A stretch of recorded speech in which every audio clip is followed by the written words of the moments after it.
Did you know that over 1 million people were murdered before the first concentration camp gas chamber was ever built? In 1941, 3,000 SS officers began a different kind of horror across Eastern Europe.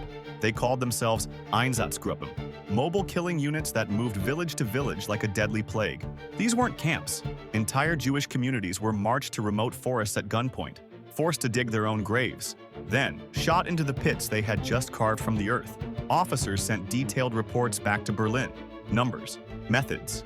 Some even competed for the highest kill counts like it was a game. Local villagers were forced to watch. Psychological warfare to spread terror. Here's what haunts history most. After the war ended, most of these officers simply returned home. Normal lives, normal jobs.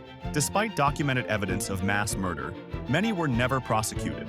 The industrial machinery of genocide didn't begin with gas chambers.